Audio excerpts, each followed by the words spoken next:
The Indianapolis Motor Speedway for 77 years has been the capital of speed.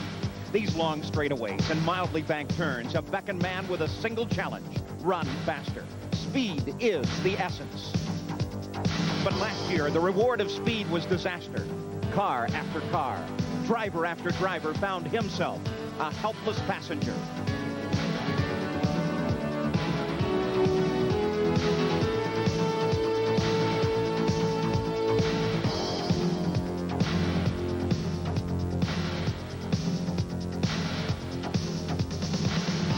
For some, the results of speed were painful days in a hospital.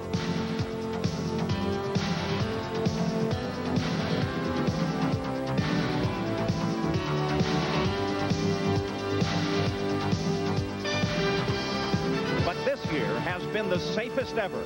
A week of practice with only 2 small incidents. The main reason for the speed and safety are the tires.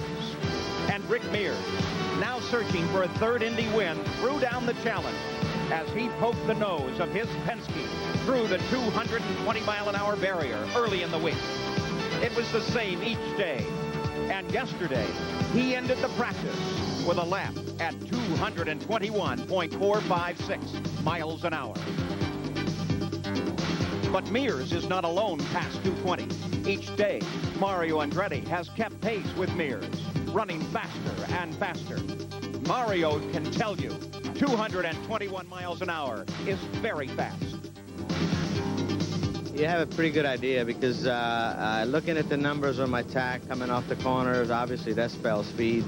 And knowing just how quickly I arrive at certain points, I knew that I was there quicker than I ever had experienced before. So that's important. That's the tip right there. Mario spent his week above 220, and yesterday ended practice with a speed identical to Rick. But can that speed be repeated? If the sun shines, I don't think we can reproduce 221 for qualifying. However, if we get any little bit of overcast, beautiful cloud up there, we might just be able to reproduce it. It'll all be decided today in the run for the pole. Your attention, please. The track is open for qualification. And the engine has fired on the very first car to qualify for time trials for the 72nd running of the Indianapolis 500. And it is none other than Mario Andretti. His white Lola car number 6 is ready to go. I'm Paul Page with Bobby Unser, and Bobby, being on the pole, being first, is extremely important. It's always been important in Indianapolis. This is the biggest, greatest race in the world, Paul. It's very important, and it's always been important, especially to this man, Mario Andretti, who was lucky enough to draw number 1 today. Tyler Alexander, the team manager, Tony Cicality, their aerodynamicists, watch and step aside as Mario Andretti rolls out on the racetrack, ready for a qualification attempt, the very first one in time trials at the Indianapolis Motor Speedway. It is a complex process, and to explain it is Jack Arute. Paul, it's unique in world motorsports. What you do here is go through this line through tech inspection, and then you present yourself to qualify. Then you're allowed not 1 or 2 laps to qualify, the better of the 2 being your qualifying speed. You're required to turn in 4 consecutive laps, 10 miles around the Indianapolis Motor Speedway. At any time during those 4 laps, you are allowed to waive off your qualifying attempt. But remember, you only get 3 tries with each car. So there's a lot happening down here, and there's a lot of pressure. For more on the mood, let's turn to my colleague, Brian Hammonds. Brian? Jack, there was a lot of excitement in Mario's pits in practice this morning. Raul Boisel spun right behind Mario, hit the wall in turn 4. Andretti came through unscathed. He went on to run 18 hot laps, his best being clocked at better than 220 miles per hour. Mario said after practice he was happy with his outing. But then Rick Mears goes out, does 222. He's got to be thinking about that right now. Paul? So Mario Andretti picks up the speed on the main straightaway. He has 2 laps to run before he starts his 4-lap qualification run. So now, as he heads into the second turn, he is just a little over a half a lap away from taking the green flag on this very first qualification run. And what a Cinderella story, a storybook here. Mario Andretti, who has been so fast all week, Bobby Unser, to be the very first man to qualify. But with the heat of the day, will that hurt him? No, Paul, right now it's still very cool. I was just outside, and it's still a little bit nippy. Not hot, not cold. The sun has not had time enough to warm the pavement up. The green flag in the hands of the starter, Dwayne Sweeney, and Mario Andretti has begun a qualification attempt, the very first one at the Indianapolis Motor Speedway. Carefully down into that first turn. You can almost tell how fast Mario is capable of driving by how close he comes to the wall. He slingshots out and comes within inches. Now, he'll try harder right now during qualifications to use all of the racetrack than he ever will in the race. If you watch when he comes out of the turn, he gets very close to the wall, very close going in to get his apex just exactly right. Into turn 3, out very close to the wall in the short chute. Mario Andretti steers it off of number 4. There's a little extension of the wall where the wall moves out 6 inches. Mario once told me that on a run like this, he will put the right rear tire up in that 6 inches. The first lap is now complete as Mario Andretti flies across the line. On lap number 2, the first lap at 217.014 miles an hour. The single lap track record is 217.581. So Mario Andretti is running slightly below the track record. Well, but he's still a little bit what could be, or above what could be the average, Paul. They don't have as many warm-up laps as they used to have. They're one shy, and it takes these cars a little bit. It's like a flywheel to get up to speed. It takes a little bit of momentum to go. As Mario Andretti approached turn 3 on that last lap, he was traveling at 225 miles an hour. That should be the fastest speed. There is Mario's crew as they give him a board with information, though in reality, Bobby, about all Mario can do is lock his knee, put his foot to the ground, and hope that it comes fast. That's slower, Paul. This lap is 215. My guess is what Mario will do is they'll just opt to call this off and go out a little bit later. Maybe the wind changed just a little bit, although we have very little breeze right now, but he might just opt to go on about 5 o'clock. 215.059 miles an hour on the second lap. The average speed to this point, 216.032. The crew standing by the track side on the grass strip between the pits and the main stretch has the opportunity to call this run off by simply waving a yellow flag. They choose not to do so. They continue to flash speeds to Mario.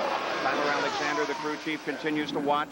He is on his 4th lap. Lap number 3 came in at 213.980 miles an hour. Mario Andretti averaging 215.334. You can watch him running under the white line and the yellow line in the middle of the turn, Paul, and this is an indication that he's got a front-end pushing problem. The car is just understeering just a little bit.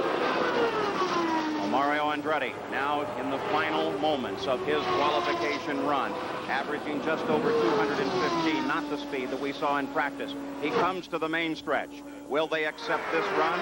Indeed they will. A bit of a surprise, Bobby Unser, but Mario Andretti completes his qualification run. 4 laps, 10 miles. The final lap at 212.761 miles an hour. The average for 4 laps, 214.692. That 3rd lap or the 4th lap, Paul, only being 212 miles an hour means that he just does have a front-end pushing problem, and we'll hear from Mario when he comes in, but I totally am surprised that they took that. The crew appears to be surprised as well, as the first 4 official laps are into the record books for the 72nd running of the Indianapolis 500, the time trials at the great Indianapolis Motor Speedway. Mario Andretti. Live, ABC Sports presents the first day of time trials from the Indianapolis Motor Speedway. It's the run for the pole from the world's greatest race course. Hello, I'm Paul Page, and action already underway. Mario's run occurring just about 1 hour ago. A great deal coming up and a real chance that the record held by Rick Mears will be broken sometime this afternoon. But we're going to be here all afternoon. If action occurs here, we'll have it. But it's not only time trials on ABC Sports this afternoon. We have a grand lineup for you. Let's begin by going to Irving, Texas, and Jack Whitaker. Well, Paul, we've got a lot of excitement here at the Las Colinas TPC course. At the end of the second round in the GTE, Byron Nelson, one of Baja, Oklahoma's favorite sons, was leading by 2 strokes. Ben Crenshaw, just a few moments ago, he teed off. He used an iron today on the first tee. Yesterday, he used a driver and almost drove the green, but this one worked out perfectly for him. Crenshaw was 9 under par at the end of 2 rounds. His tee shot here today, right down the middle. His second shot even better. He had this putt now for a birdie to go 10 under. And that's what happened. He leads by 3 right now, but they're shooting very low scores. Paul Azinger is already in with a 63. Course record may be in jeopardy and a lot of excitement ahead. And now, to find out what's going to happen in today's wide world of sports, let me take you to our colleague, Lynn Swan. Lynn? Jack, the International Invitational Diving Championships at the Mission Bay Aquatic Center in Boca Raton, Florida is expected to be very close.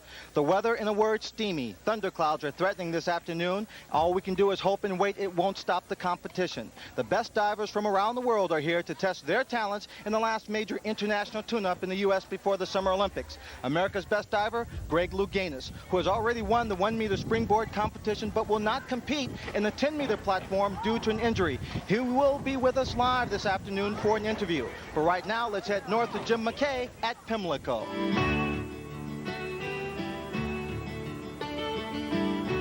Lynn, we have a rematch of last year's most exciting race, the Haskell, here today in the Pimlico Special.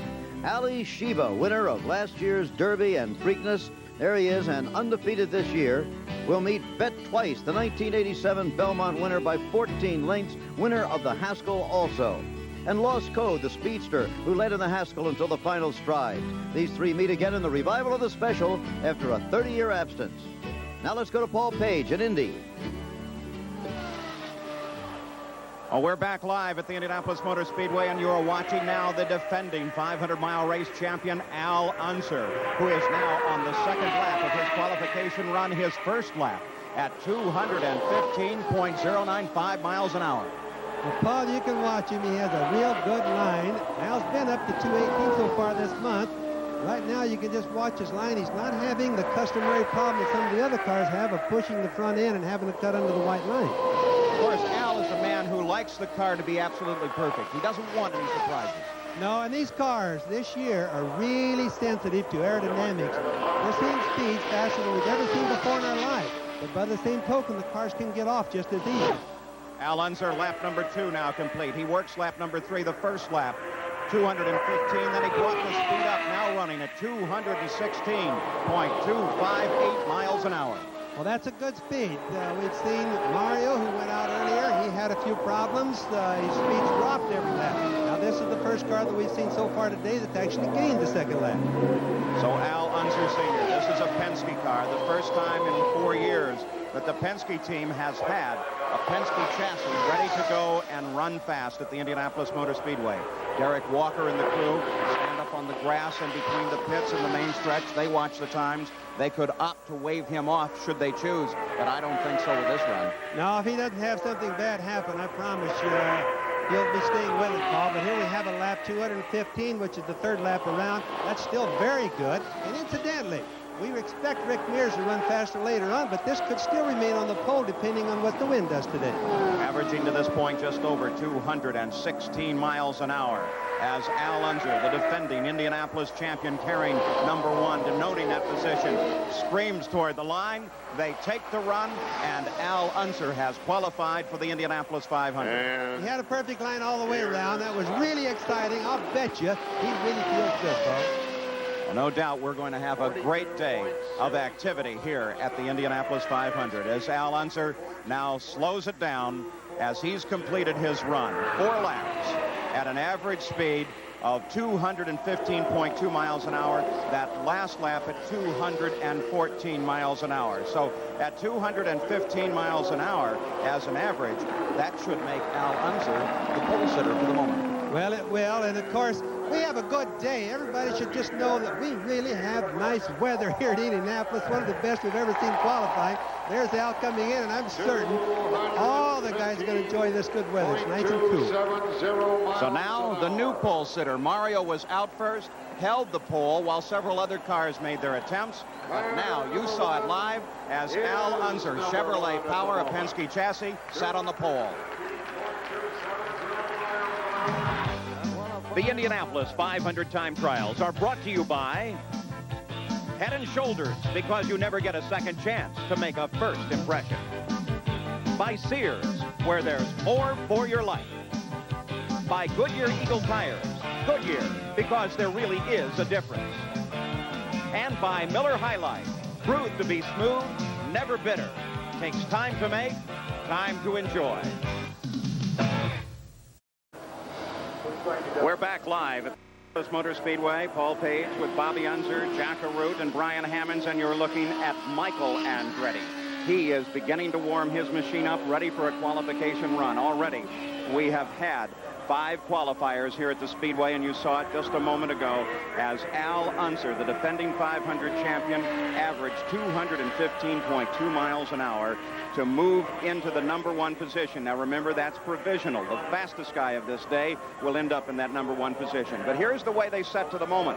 Row 1, Al Unser, and alongside is Mario Andretti, and Kevin Kogan will sit to the outside of the front row. All of this will change throughout the day, and you'll see it all here on ABC. In the second row now is Tom Sneva, and alongside our first rookie qualifier, Scott Atchison. Scott did a good job. We're going to question the 205 miles an hour, whether it's going to stay or not, Paul. That's going to be interesting to watch all day. Now, here are some of the names, the greatest names in the sport, still coming up to qualify. Mears, Sullivan, Ray Hall, Al Unser Jr., Michael Andretti. We're watching Michael on the track right now. Now let's go down into the pit area. Al Unser is with Jack Arute. And Paul, Al Unser has literally started off this year where you left off at Indianapolis, on top. But can you sustain it? Do you think that's going to be fast enough for the pole? Well, no, I don't. I think I know that Rick Mears will go by me, and Sullivan's running very quick, and there's a few others that's, you know, in the makings of being able to do it. We'll just have to wait and see. What about the track conditions? We understand that some of the early going, that it was slick, it was hot. They really weren't as conducive as they were all during the week. No, the track has changed a lot. It's funny, I didn't think it would change that much, and we made some changes to the car that we hope would go along with it, and it did, but we didn't make enough. Well, he made enough to temporarily sit on the pole, though, Paul Page. For the moment, at least. The last time he was on the pole was 18 years ago in 1970 at 170 miles an hour. 18 years ago and 45 miles an hour slower. Michael Andretti has taken the green flag, is in the first turn now, heading for the short chute as he begins his qualification attempt. He has never been on the pole here. His best start at the Indianapolis 500 was from the outside of the front row in 1986. We've watched Michael struggling a little bit all week. He's been fast one day and a little bit slower the next day. This morning I watched him when he was a little bit slow, a little bit fast. And I think it's more of an indication, Paul, of how touchy the cars have been in the aerodynamic part this year. The tires.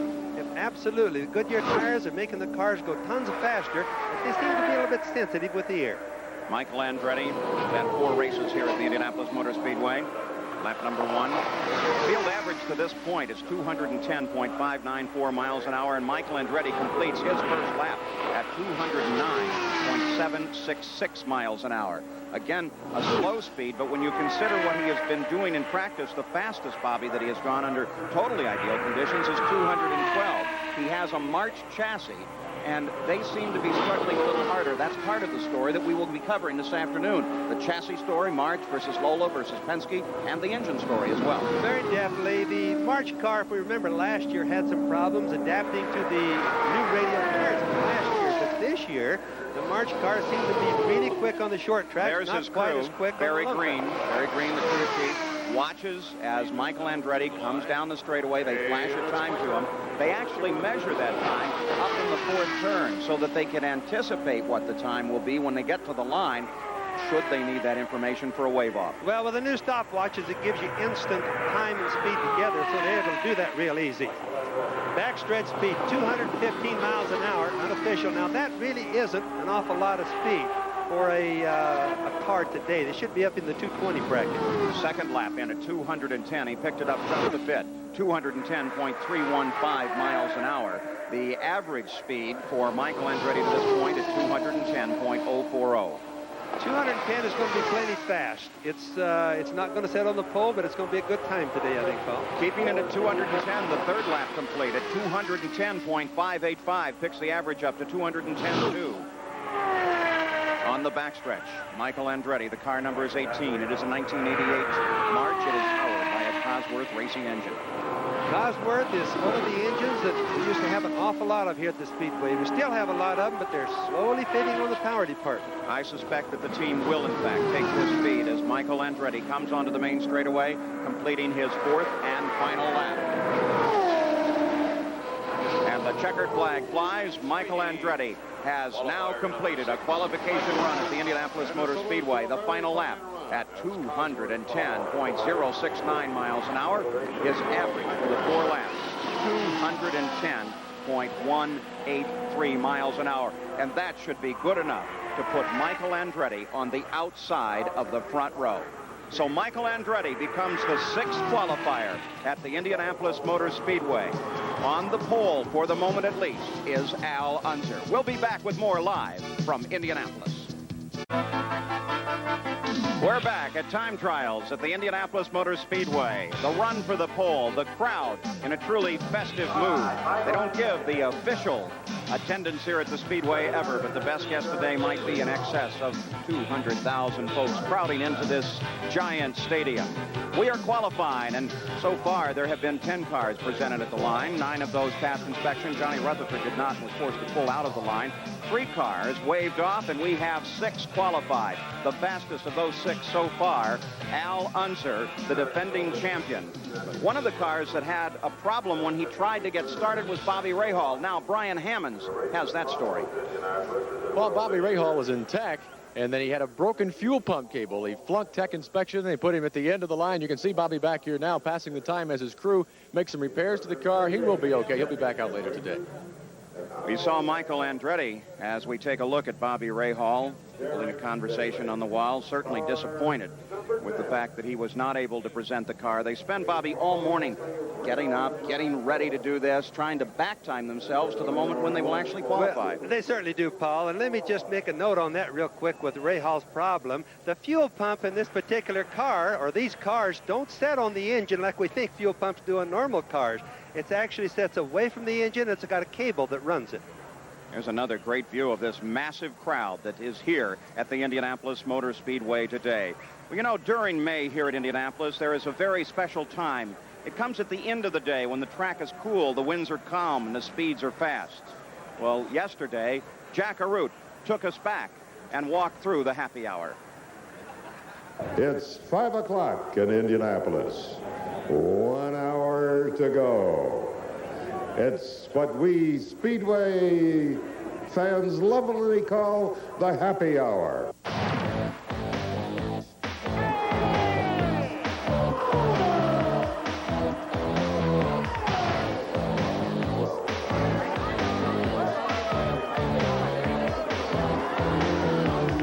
When the sun starts to set and the temperatures go down, speeds tend to go way up. That's why the last 60 minutes of every practice day is called the happy hour. For the guys that can go fast, it makes them happy. And the guys that don't, it makes them sad. When the cars come out for the last run of the day, drivers want one thing, to post the fastest time of that day.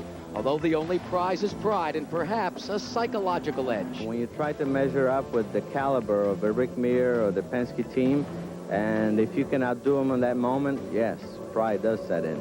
There's definitely a lot of pride in being on top at the end of the day. Even though it doesn't pay anything each day, definitely a lot of pride.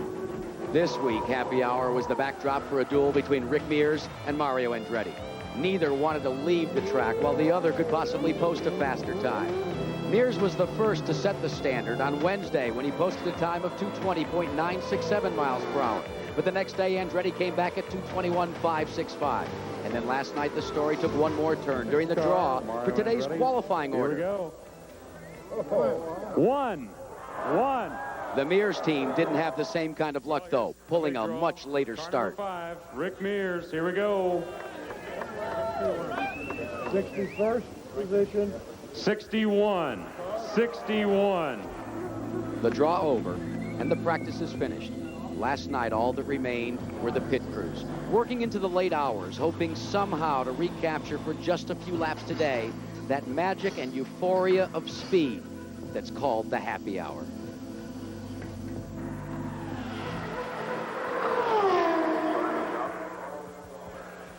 And you know what's astounding about happy hour at the Speedway? On an ordinary practice day, there is a crowd here that is larger than the attendance at most races around the world. Let's go to the pits now. Michael Andretti has completed his qualification run. You saw it. He's now with Jack Arute. Well, Paul, just a moment ago, Michael Andretti said if it would rain right now, I'd be happy. I don't blame you. You'd be planked on the outside of the front row, but do you think you're going to stay there? I don't think I'm going to stay there. You know, realistically, I'll probably be about, hopefully in the top 10. You know, that's what we're hoping for. What about your expectations for this year? You know, you came highly touted over the last couple of years, but you still really haven't been able to get on track thus far in the season. What about Indy? Well, Indy's been tough for us for some reason, but, you know, the first two races, I think we were a lot closer than a lot of people thought. And, but here at Indy, we've been struggling a bit. And, you know, we still have 2 weeks to go before the race, and hopefully we'll get it figured out.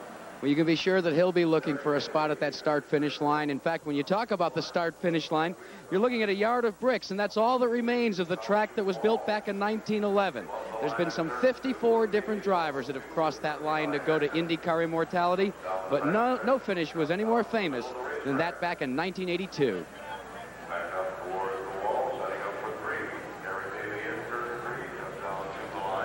Sam, we've got a trophy dashed to the finish line.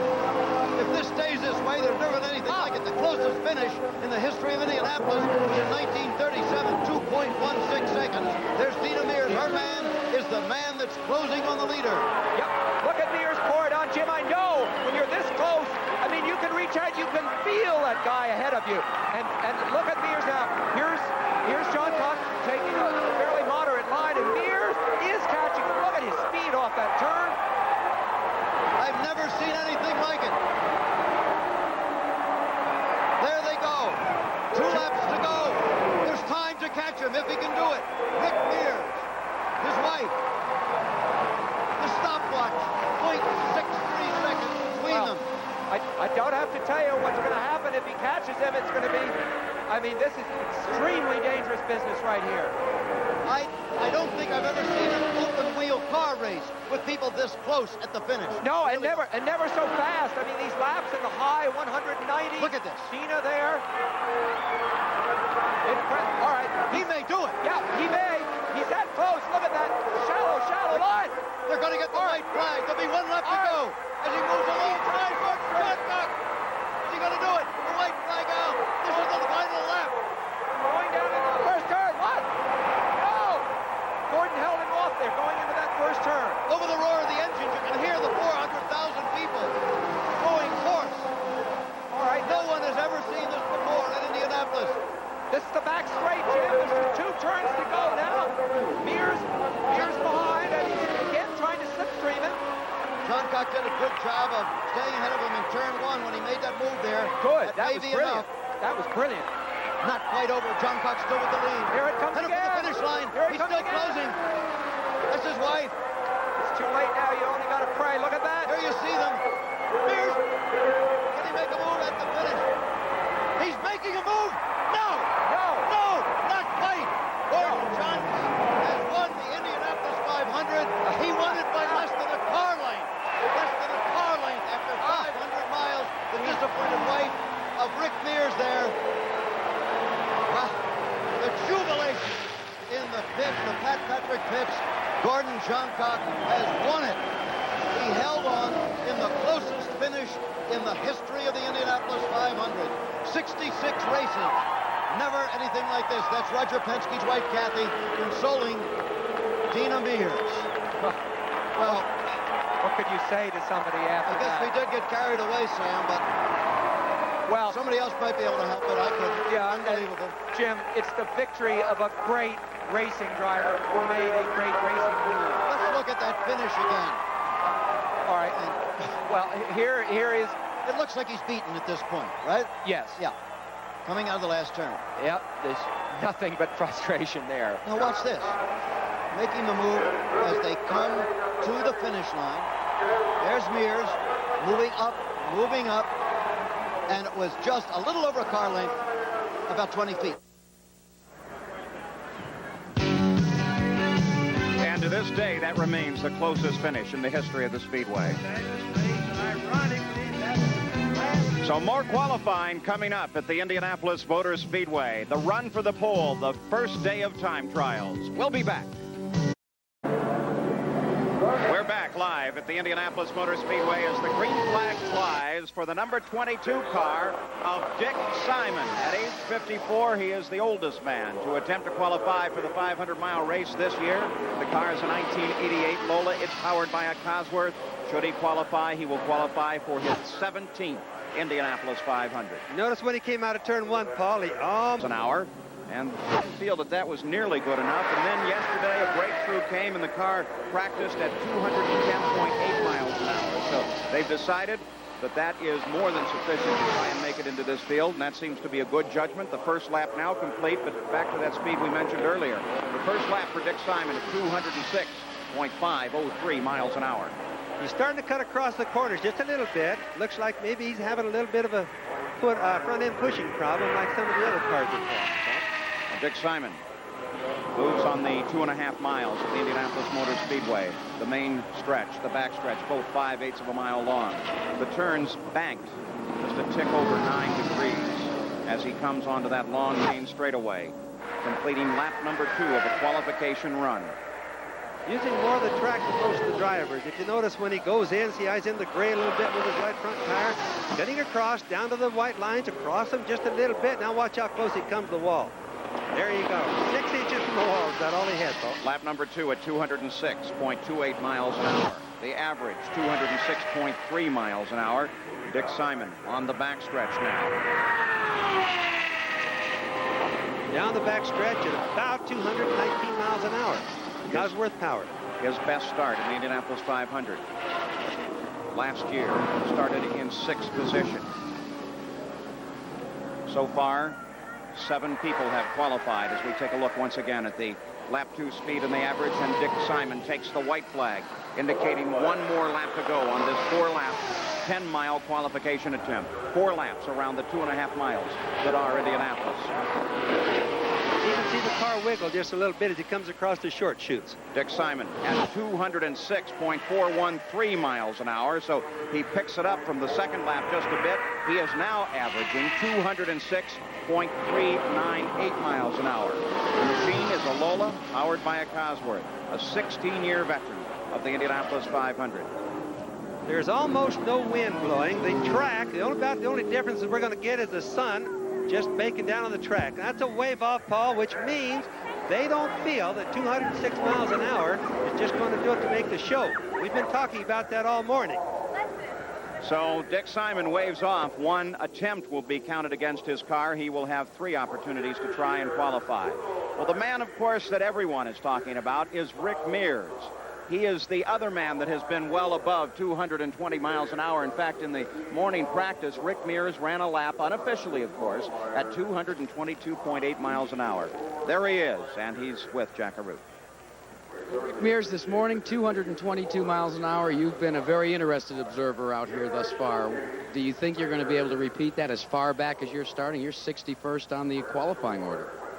Well, I don't know. It's going to be tough. You know, the Chevrolet's running well, and, you know, that's always a big help. But it's definitely gotten a lot warmer than it was this morning when we ran. So I think it's going to be difficult to repeat that by far.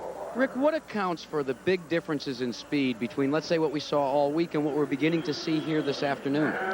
Well, really, the speeds of the cars themselves account for it. The cars are running so fast nowadays, you lean on them so hard that, you know, a little variation in condition makes a big variation in lap time. And if a car is off, it goes off in a big way. So, you know, it really makes a lot of difference with condition now.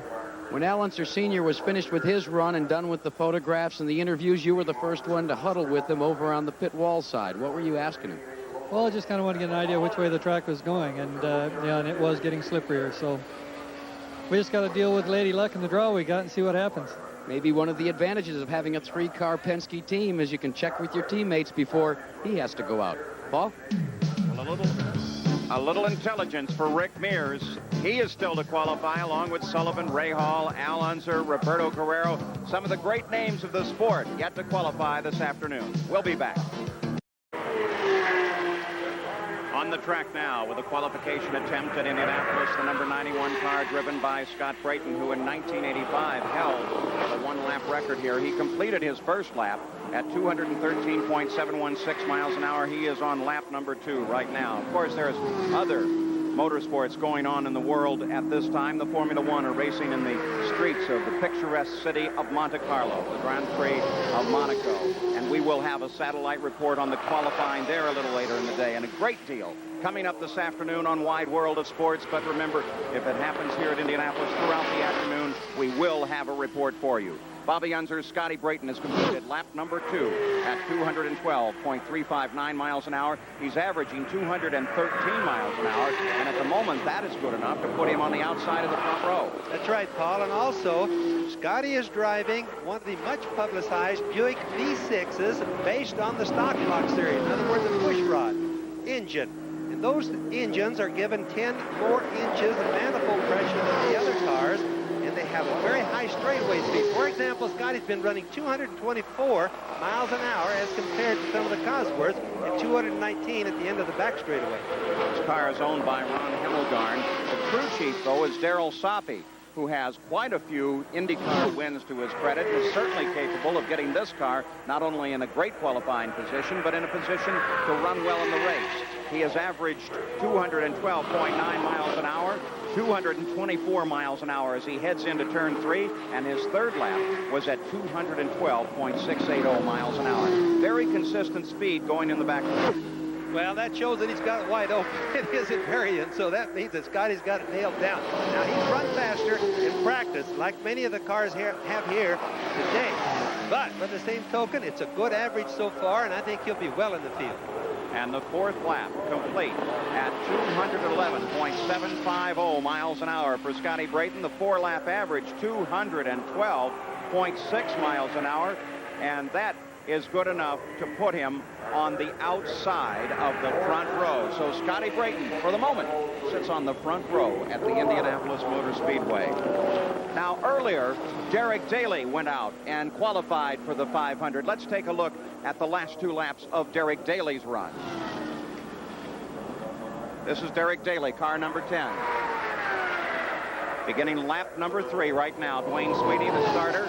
He's already completed at this point a lap at 211.9 and a lap at 212.7 miles an hour. And Derek Daly has been fairly fast all day. That's a car that had many problems last year with Dennis Firestone, that team. But it's all looks like it's straightened out good now, and Daly's been looking good this whole week. Derek Daly, his practice times, really the top for the month has been at 211 miles an hour, so they've done something with that car. It's working very well. Kim Green is the crew chief, and they are now running the car faster than we have any record of their practice throughout the month. Well, I've watched the car run fairly fast at different times. Sometimes they don't get all the practice time, but Derek has always been a fairly good Indianapolis driver. He just needs a good car sometimes. So Derek Daly completes his qualification run, lap number 3 at 213.103 miles an hour. He's moving now, Paul, no question. On the backstretch, 5/8 of a mile long, 50 feet wide. Hard concrete wall to the outside. 218 miles an hour, that lap down the back straightaway, Paul. Derek Daly now off of the 4th turn. And this was his run toward the checkered flag, signifying the end of his 4-lap run. The 4th lap at 211.342 miles an hour, and his average good enough to put him at the time on the outside of the front row, but he's since been pushed away. Now let's go down to the pit area. Well, Derek did have a stint on the front row. You've been bumped to the 2nd row, but I'm sure you're pretty happy with that run. I'm very happy because the changing conditions that were so hard to predict what was going to happen. I expected a 2nd lap to be faster. My 3rd lap was in fact my best. But I'm just thankful that Rayner made me go every day between 12 and 3 and not on the happy hour, which I think is a little bit of artificial speed. What kind of speeds do you think we'll see this afternoon?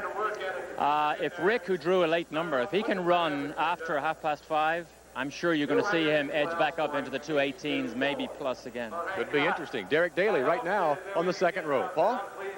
So we're live now as we watch Pancho Carter. He was the pole sitter here at the Indianapolis Motor Speedway in 1985, certainly looking for his opportunity to perhaps sit on the pole again.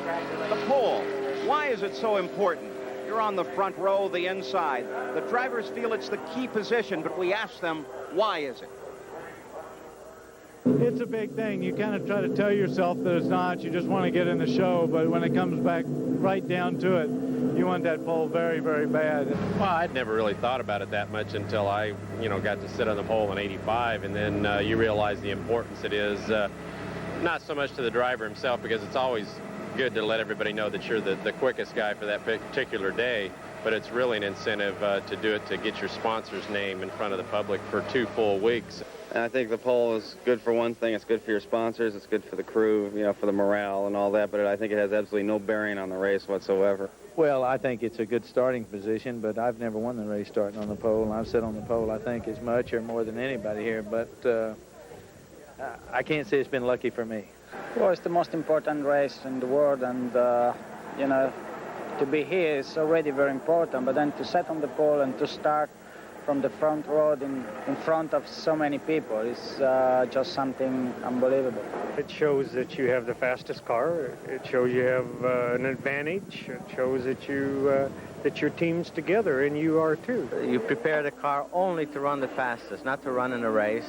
So it's that important, and then it's beautiful to start the race with clean air in front of you. You get to walk around stepping a little higher, I guess, for 2 weeks before the race starts. And everything can change on race day, it can be totally different. But it's very important, as far as any of the other races go, this one is the important one to be on the pole. So the pole position worth over $75,000 to the man who may win it this afternoon. Someone definitely will be sitting on that position when this day is done in Indianapolis. So far, 12 drivers in the 71 race history of Indianapolis have won from the pole. Well, it's obvious. This is a place where we have a contest. The contest is speed, so sitting on the pole is always important. We have a man on the track right now that knows how to sit on the pole that's exceptionally good in the Indianapolis type races. In other words, in Indianapolis are all the fast races. That's Pancho Carter. Pancho Carter, the machine is an 88 March. It is powered by a Buick V6. He is trying to make his way into his 15th Indianapolis 500 on the backstretch on the first lap of his qualification run. He lives not far from the speedway here in Brownsburg, Indiana. Remember, a little wobble as he came off of that turn. Oh, he did. You remember now, it's been rumored that these Buick engines, the V6s, the stock block types, pull in excess of 800 horsepower. That's a lot of horsepower here. So Pancho Carter roaring down the main straightaway now. He has completed his first lap of his 4-lap qualification attempt at 207.833 miles an hour. I'm sure the crew isn't going to be happy with that. They practiced yesterday above 212 miles an hour. The Buicks, for some reason or another, have been up and down. We've watched them all week, and for some reason or another, they've gone really fast, like up to 215. The next day, they seem to be down around 205. So we're not exactly sure what their problem is. Pancho Carter, the car number is 28, works his way around the track. The second V6 machine to attempt to make it into the Indianapolis field. The green flag continues to fly as he flashes across the start-finish line and dives into that first turn. Now, from a driver's point of view, and you'll certainly see this on race day when the onboard cameras are operating here, when they come off of the fourth turn, Bobby, you're really aiming for a spot 5/8 of a mile away that's only a couple of feet wide and very hard to see. Yes, it is very hard to see. You notice they all get really close to the walls, especially now coming off of turn 4 and turn 2. That's the entrance on the long straightaways. And what you do is you want the car to be free as it comes off the turns. If the guy were to run a little bit lower there, he would be doing what we call binding the car, cutting off a little bit of speed. So what you can gain right there, you can definitely expect at the other end to be a little bit faster. And the yellow flag indicates that they have decided it is not fast enough. 2 laps at 207.8 miles an hour. The crew says, nope, we can do it better than that. So they're going to wave that car off. Well, that's pretty much in line with what we've been guessing. Not quite fast enough. So Pancho Carter waves off of his qualification attempt. He will have 2 more attempts this afternoon at the Indianapolis Motor Speedway or anytime during time trials. Thus far, here is row number 1. Al Unser still holds on to that pole position. Michael Andretti on the inside, Scott Brayton to the outside. The second row, has Derek Daly on the inside, Michael Andretti alongside, and then Kevin Kogan on the outside. The third row now consists of Tom Sneva and Scott Atchison. The next position to be filled will be the outside of the third row. Will it be this man, Randy Lewis, who is next in line, ready to attempt the qualification at the Indianapolis Motor Speedway? And some very, very big names coming up a little later in the afternoon. It's the first day of time trials, the run for the pole in Indianapolis. Randy Lewis is ready. We'll be back. We're back live at the Indianapolis Motor Speedway, the first day of time trials, and you're watching Randy Lewis. He is on the first lap of his 4-lap qualification run. Kind of a new driver from Northern California. Randy's been kind of trying to get into these Indy cars, Paul, and been having a little bit of problem and sometimes quality fairly good. So we'll see how he does here today. A sophomore here at the Indianapolis 500. He finished 32nd last year out on the 8th lap with a gearbox problem. But to his advantage, he is crew chief by one of the best in the business, A.J. Watson, who stretches all the way back to the early 50s and has had a whole string of winners here. When they used to all be just about Watson cars in the race. A.J. used to build practically the entire field when he was younger. There are many here in the stands today who will still tell you that they think the Watson Roadster out of 1959, 60, 61 is the most beautiful race car ever built. Well, it's not a Watson Roadster now. It is a 1988 Lola powered by a Cosworth. The crew chief is Watson. The driver is Randy Lewis in his first lap at 210.197 miles an hour. And that's a very respectable time, and I feel that that'll stay in the program if he can just keep that up, Paul. He's on the main straightaway now, but as he was at the top speed position on the back straightaway, he was running 213 miles an hour, Bobby. That isn't enough, but his speeds are very good. Maybe he's getting off the fourth turn better, because it looks like he's getting down the front straightaway real fast. That gives you an idea of how very little there is a change in speed, because if he's averaging 210 and doing 213 at the fastest point, he's probably sliding to not less than 208, 213 again. Except remember that we have 4 distinct different turns here, then they all have different personalities. So maybe he's getting off, he obviously is getting off a number 4 turn better than he's getting off a number 2, because the straightaway speed, the back straightaway, will reflect how fast he gets off a number 2 turn. 210.2 miles an hour for the second lap. The average for the 2 laps at 210.2 miles an hour.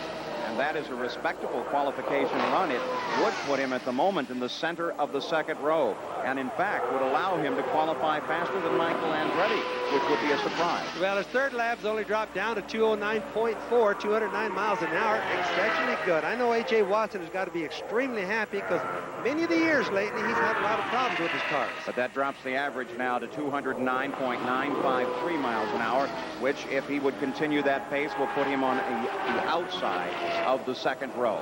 Well, we watch him come off the turn right there, and he just about touched the wall, Paul. He's been very consistent, though, in speed. 213 down the backstretch again, as he is on the main straightaway. They show him 209 miles an hour for that lap, as Randy Lewis, on his qualification run at the Indianapolis 500, has completed his 4th lap now at 209.239 miles an hour. His average, 209.7 miles an hour, and that is good enough for the moment for the outside of the front row. I think it's going to be good enough to stay in the race. Well, Randy Lewis and A.J. Watson have to be pleased with that situation. A 209-mile-an-hour qualification run. But coming up, some of the very important drivers. Here is one of them. Remember the story of this man last year. Roberto Guerrero is ready for his qualification run as he tries to win his first Indianapolis 500-mile race. So Roberto Guerrero is ready to run at the Indianapolis Motor Speedway. We'll be back with more coverage of the Indy 500 after this commercial and a word from our local stations. We're back live at the Indianapolis Motor Speedway. The crowd certainly enjoying the Hoosier sunshine here today. And out on the track, the number 2 car. It is a Lola powered by a Cosworth. It belongs to Roberto Guerrero, as he is warming up now, ready to run his qualification attempt. Now, the auto racing action will continue tomorrow here on ABC Sports. Formula One drivers take on the course of 1,000 turns at the Grand Prix of Monaco. It's same-day satellite coverage from the beautiful Principality of Monaco. It all begins at 1:30 Eastern, 12:30 Central and Pacific, tomorrow on ABC Sports. And, of course, a little later today during Wide World of Sports, we'll have an update on the qualifications for that particular race. Now, Roberto Guerrero, as he is ready for a qualification run at the Indianapolis Motor Speedway. That beautiful red car. Very fast qualifier normally. Roberto's had a few problems this month. He hasn't been quite up to his normal thing, but again, he's one of the guys in the Cosworth engine car, Paul. It seems to be lacking just a little bit in horsepower. He's on his first lap of his run. A moment ago, you saw his 1986 record. Roberto Guerrero, you will remember, 1 year ago, had the lead of the 500 in the closing laps, and then on a pit stop, his engine faltered. And as he and the crew struggled to get the engine restarted and get going, Al Unser went by to pick up the lead and eventually the win of the race. And he's also the driver that got hurt right there on the racetrack where we just saw his car go by testing the Goodyear radial tire. Something broke on the car, he spun and hit the wall. There's his Katie, just had a brand new baby. Katie's really excited, loves racing. April 21st, Michael Evan Guerrero was born to Katie, and he, by the way, is at the track and here to watch his father qualify, the first time that he will ever see his father run in a race car. So Roberto Guerrero, 219 miles an hour, has been his entry into the third turn, the fastest section of the race course. His first lap, as Katie looks on, ran at 211.9, and his second lap dropped down considerably to 209.054 miles an hour. Now you can see the car wiggle. Just as it came out of that last turn, Paul, it wiggled a little bit. That means he's not getting quite the adhesion he'd like to be getting. The speed is falling off for Roberto Guerrero. 211.9 the first lap. His backstretch speed, 219 miles an hour. It fell off on his second lap average to 209. So will the crew accept that? Vince Granatelli is the car owner. Larry Curry is the chief mechanic. As Roberto Guerrero back on the main stretch, this will really be the critical time and speed coming up now. He's getting around this track just a tick over 43 seconds. There's Vince Granatelli with his back to you, as he is certainly thinking about that lap again at 209 miles an hour, 209.020. So the lap average for 3 laps is 209.989. Bobby, would you take it? Now remember, Paul, right here is the bad decision. Look at Vince. He's doing some talking, some heavy thinking. He's wondering. That's at the bad time. For a guy like Guerrero, he really needs to be about 212 in order to know that he's in the show really good. Vince is doing some hard thinking right now. Vince's dad, of course, Andy Granatelli, a winner here in '69 with Mario Andretti. As here comes Roberto Guerrero. As he flies toward the line, the checkered flag flies. They do take the run. Roberto Guerrero has completed his qualification attempt. Let's go down to the pit area. Brian Hammonds is with his wife, Katie. Katie, it's been a long road back since that terrible accident last fall. What were your thoughts during that run? Well, nervous as usual. That's the way I usually am here, but I think I feel bad for Roberto a little bit. I know I'll be disappointed with that time. We ran so well this morning, so I'll be interested to see what he has to say about the track and the car and such. Are you relieved that run is over? Yeah, I'm glad it's over anyway. Katie Guerrero, a little bit disappointed in the speed, but she's glad it's over with, Paul. The final lap for Roberto Guerrero at 208.57 miles an hour, bringing the 4-lap average to 209.6 miles an hour, and putting Roberto Guerrero onto the inside of the third row. Let's go down to Jack Arute now. He's with Vince Granatelli. And Vince, the obvious question is, are you disappointed? Well, sure we're disappointed. We ran 2:16.5 this morning, and everything looked perfect. The track has obviously not been good for Mario Roberto today. Well, as Roberto goes by us here, what I've got to ask you is, why did you keep it then? You know, you still got plenty of time. You could have waved it off, tinkered with the car, and possibly come out when it was cooler during the day. Well, we don't have any guarantees what's going to happen in the future, and there's not many people running faster than we are right now. So we have to stay with what we have. We know if we qualify today that we're going to make the show, and we're going to have a good. And notice, though, you've got a T car, a backup car still in line. Something in the back of your head there, maybe? It's a possibility, but that's not in our plans right now. We talk about a T car. It's a backup car to Roberto Guerrero's car. A lot of the front runners have them. They put them in line. In fact, Bobby Rahal is going to qualify his backup car after he encountered the problems with his primary car earlier today, Paul. All right, Jack Arute. So Vince Granatelli disappointed, but nonetheless, they are in the field so far. Here are your qualifiers. Remember, this is all tentative. Anyone who runs faster can instantly jump into the pole position, currently occupied by Al Unser. Mario Andretti sits in the center of the front row, and then Scotty Brayton on the outside. The second row, Derek Daly, Michael Andretti, and Randy Lewis. The third row is now Roberto Guerrero, Kevin Kogan, and Tom Sneva. The average speed of the entire field right now is 210.7 miles an hour. Some of the crowd watches the racing, the other takes a nap under this beautiful Hoosier sky. Bright blue overhead. You can see the average speed, the cars that have qualified on the pylon, and we are continuing to cover live the time trials at the Indianapolis Motor Speedway. I'm Paul Page with Bobby Unser, Jack Arute, and Brian Hammonds. We'll continue to cover the time trials live throughout the entire day, and should something happen here, you'll certainly get an update at any time. Well, this is the third meeting of the IndyCar teams. 2 races have already been run this season. The first was April 10th at Phoenix, Arizona, on the 1-mile oval, a track that requires a similar setup to Indianapolis. Rick Mears had the pole and battled with Roberto Guerrero going to the first turn. But then he took and held the lead, his new Penske quickly outdistancing the competition. But while threading his way early through backmarker traffic, Rick collided with Randy Lewis. He kept the car off the wall and hoped to get back into the race.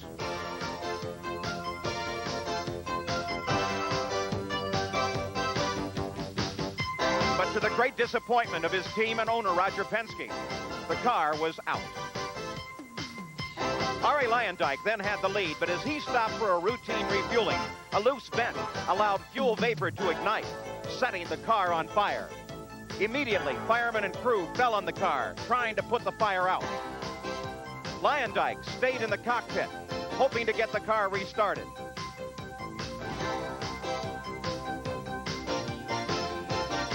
But finally, the heat forced Luyendyk from the car. No serious injuries took place, and Arie did rejoin the race, but he was out of the fight. The white Lola of Mario Andretti now picked up first spot. In the closing laps, he stretched out his lead and won going away. A week later, on the streets of Long Beach, Mario Andretti had the pole, but the front row barely mattered as Al Unser Jr. punched his way from the second row up to the lead. He made his move at the conclusion of the first lap, going inside Mario Andretti.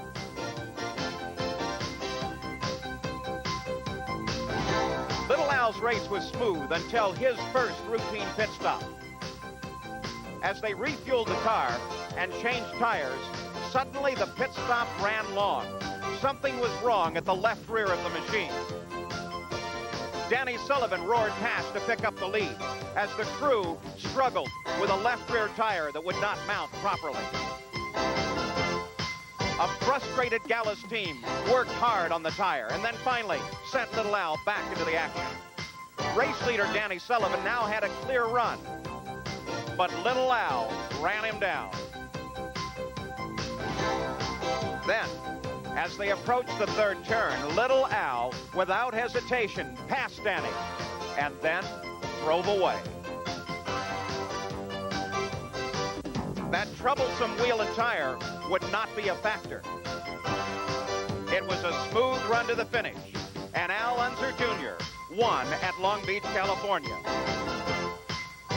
It was Bobby Rahal who crossed the line in second place. So the stage now set for the Indianapolis 500, the first day of time trials. Car number 16 belongs to Tony Bettenhausen. It's a 1987 Lola. It's powered by a Cosworth as he begins to move up to speed now on the Indianapolis Motor Speedway. Remember, the first 2 races of the season sanctioned by CART, and now we are here under the control of the United States Auto Club, the longtime sanctioning body of the Indianapolis 500-mile race. Well, down in the pits, Roberto Guerrero has completed his run and now stands with Brian Hammonds. Roberto Guerrero ran 2:16 in practice this morning, only 2:09 in qualifying. What happened? Well, it was the track, I think, got too slippery, or it was for my car anyway, so it's a little disappointing, but we'll just have to concentrate on the race now. Did you want to keep that speed, or did you want Vince to wave you off? Well, I didn't actually know what I was doing, so I didn't know. I mean, I knew they weren't very good for the RPMs that I was seeing, but, you know, it's too risky waving it as well. So I think we're in the race, and we'll just have to do our best then. Are you disappointed?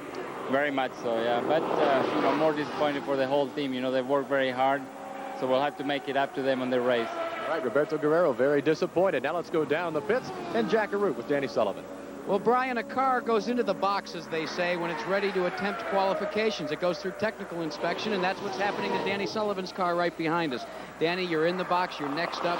What have you learned so far from what you've seen out here? Well, just basically that the track's slippery, and the balance has gone a little bit more toward understeer, and I think that's what's happened to a lot of guys. If they had a little bit of understeer, it got a lot worse. So hopefully our setup from this morning, which was a little loose, might bring me to neutral. Maybe we'll have it quickly. So you really didn't make any changes on the car, but you think maybe the track, as they say, came to you a little bit more than you had anticipated? Well, let's hope so. We made one little minor change, but we had done that right at the end of the practice, so it was very, very small, and we had done it earlier, and we knew what the change was. The rumbles here on pit road are already beginning to say Penske, Penske, Penske for the front row. How do you see it? I'd love to see it that way, but all I'm worried about right now is just Danny Sullivan getting the Miller car in the show and, you know, having a good run and a good safe run. Paul, back to you. Well, Danny Sullivan will be coming up very shortly, as will Bobby Rahal. Tony Bettenhausen works on the fourth and final lap of his qualification run. He is averaging 207.4 miles an hour. Bobby, he's been getting into the top speed of the track at about 216 miles an hour. Now, he's gained some speed, Paul. Tony's been around here quite a bit. He has a lot of experience. He's still in that questionable area. And they there's wave the him yellow off. flag. Yep, that was the questionable area. I was just going to say that they just didn't feel it was fast enough, and I think I have to agree with them. 207 mile an hour average. Only one car has accepted a speed below that average. That was Scott Atchison, who accepted 205.142 miles an hour. So Tony Bettenhausen, a rookie here at the Speedway in 1981 when he finished 7th, has not finished a 500-mile race since then, has waved off. They'll go back, work on the car, and decide what they can do to make that car run faster. So Tony Bettenhausen runs slow now. Al Unser still has the pole position. Mario, then Scott Brayton sit on the front row. Some other qualifiers coming up a little later in the day. Of course, Rick Mears, he may run a record. Sullivan in just a few minutes, and Rahal coming up next. The Indianapolis 500 time trials are being brought to you by the Heartbeat of America, today's Chevrolet. By Robert Bosch Corporation, makers of Bosch Platinum, the ultimate spark plug. And by Kellogg's Frosted Flakes, the taste adults have grown to love. They're great.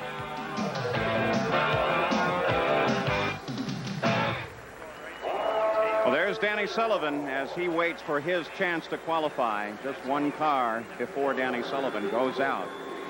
Roger Penske walks over, takes a look, and talks with Danny. We've seen some great driving from Danny Sullivan, but none better than in 1985.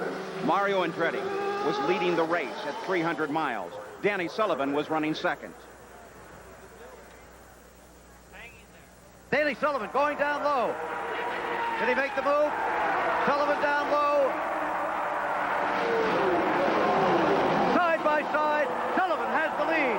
Danny Sullivan and just at that moment, losing control of the car, doing a magnificent job of not hitting the wall and continuing in the race. It's unbelievable. The incredible move maybe ever in Indianapolis, and Mario didn't hit him, Jim. That's even more incredible. Andretti subtly moving to the side like a fighter, taking a punch but letting it slip by him.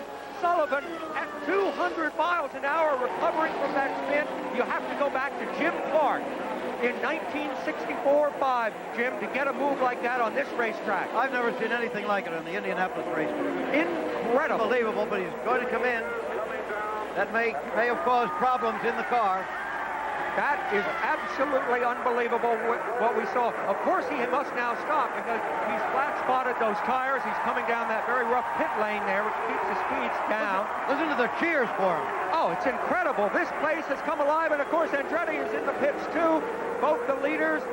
But Sullivan is going to change all four tires because of that. Mario will go back out. You see, they're even changing that left front tire, which they never change. Well, that'll cost him the lead, no question of it, but Danny Sullivan is back out on the race course. I have never seen a person take a spin like that and begin to slide towards the wall and still recover. Let's have another look at it. We're going to have slow motion here in just a moment. I'll tell you exactly what I think happened, Jim, even before seeing it. Aerodynamic effects. Watch what happens. I'll bet you that as Sullivan gets in front of Mario, no, I'm dead wrong. It's running over that the white line. The very thing that he was doing that made him so fast, I think, tripped him in this one move. Yeah, Mario's too far back, I think, to have had a rear guard aerodynamic effect. But all right, now, Andretti faced with the moment of his driving life. He can't see where he's going. Fades slightly to the left by a miracle. Sullivan stays wide enough to the right, hits nothing, and we may have seen the most dramatic moment of racing, certainly that we're going to see this year. Incredible. So Danny Sullivan now contemplates his qualification run to come just minutes away. But out on the racetrack itself, the 1986 Indianapolis 500 champion, Bobby Rahal. There he is, car number 4. He has begun his qualification run. We're live. He's on lap number 1 into the fastest part of the course at 220 miles an hour. This car is a Lola. It is the first car that we have seen today powered by the Judd racing engine.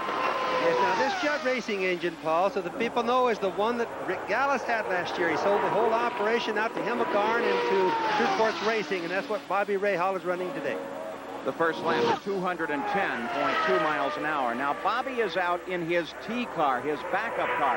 He came up earlier in his ordinary position in the line. The engine would not run. It would start, but it ran rough. They had to withdraw the car from the qualification lineup. They came back to this car. You see the T on there. That tells you that it's his backup car. Now, Bobby's been pretty quick with that car, though. He was in the T car today at 214.5 miles an hour. This time into turn 3 at 219, so a little slower as he heads down the backstretch, completing now his second lap, and the speed fell off drastically to 208.1 miles an hour, and he's averaging 209.1. I don't think that's going to be acceptable to the True Sports team. Bobby Rahal's used to running faster than that, so whatever the track is doing to a lot of the drivers, it's getting Rahal also. Now, Jim Prescott is the crew chief. He'll be consulting with the head of the True Sports operations, Steve Horn, and they'll decide whether or not those are acceptable times. At the moment, that would put Bobby Rahal in the third row here at the Indianapolis Motor Speedway on the outside of the row. But Bobby, I wouldn't take it, would you? Not for that team. They won't. I just don't believe they'll take it. We'll see what it is right here in this particular lap. He slows down again, then of course they won't take it. It's 207, so I'd say 99% chance they'll just put up the yellow flag when he comes back around the next time. He's fallen off 3 miles an hour from his first lap. The third lap at 207.1 miles an hour. His average for the 3 laps at 208.4 miles an hour. This is the fourth and final lap, but now we'll have to watch as the crew stands down at the far end of the pit area. There they are. Jim Prescott has the yellow flag handy should they decide not to take it. But they're looking for a final time somewhere up in that fourth turn, and then they'll make the decision. And there it is, just as we suggested. Bobby Rahal waves off this qualification attempt. The crew deciding it just simply was not fast enough. So far at the Indianapolis Motor Speedway, we have 10 cars qualified. We'll be back. Well, it's a giant crowd here at the Indianapolis Motor Speedway as we're back live. Some enjoying their picnic lunch, others in the stands to watch Danny Sullivan as he is on his second warm-up lap, ready to qualify. Let's go to the pits now. Jackaroo. Well, Bobby Rahal, this is twice now that you've gone out. Once you didn't make it off the tech area, and this time you took a couple of laps. Practice today. Well, when we got out of line, you know, that shoots your chance at pole, which I didn't think we had much of a shot at anyway, frankly. So in that case, you might as well make sure it's right. And it felt good the first lap. It just started to start going away from me, and obviously the speed dropped. And you know, now we can afford to go back out again and try it again.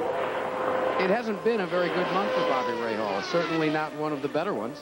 Well, we run pretty strong, I think, a lot of times, but you know, we've been down on straight line speed, and I think that's hurt us a little bit. But this morning we ran 214s, 215s, so I was pretty happy. The new engine combination, the Judd combination, you say that you think that will help you, though, in the 500-mile contest. The fuel consumption is much better with this engine than the Chevrolets or the Cosworth. Well, I think on any race it's tough on fuel, and I guess I'm really, in many respects, there are more road circuits where it's tougher than oval because of all the yellows. But so far, you know, it's already made a difference at Long Beach, and I don't see why it won't make a difference, in a few other races this year. Well, Ray Hall's back at the end of the line one more time, Paul Page. And out on the track, Danny Sullivan is flying.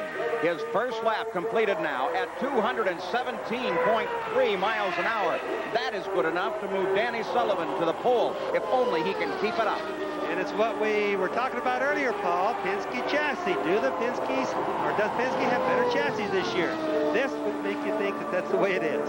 Is it possible we will see an all-Penske stable front row here at the Speedway, because not only Danny Sullivan on the track now, but Rick Mears is yet to come up, and we already know he is very fast. The second lap, even faster than the first, 217.7 miles an hour. He is averaging above the one-lap record now at 217.7. Danny Sullivan has just set a new one-lap record at the Indianapolis Motor Speedway. The old record held by his teammate Rick Mears at 217.5. So Danny Sullivan into the record books, working lap number 3, but look at that car wiggle. Oh, that almost got loose right there. Now, that was the difference between just another half a turn on the rear wheel. Would have probably spun him and hit the wall right there. But also, he's using all the car has. The car looks like it's sticking to the ground other than that one little wiggle. A white flag, one more lap to go. Will Danny Sullivan go into the record book? Well, that little wiggle cost substantially at 215 miles an hour, 215.1. He is averaging 216.7 to this point. That does not break Rick Mears' 4-lap record, but perhaps this last lap will tell. Remember what we said. When they qualify, they lay the wings down. They set everything to go as fast as they can. Obviously, they make the cars run as loose as they can and still go fast. Danny is on the brink of it. Danny Sullivan, fast hands, fast eyes, and running very fast at the Indianapolis Motor Speedway as he comes toward the checkered flag. Will this put Danny Sullivan on the pole? He completes his 4-lap run. Some spectacular speeds in his second lap, broke the track record.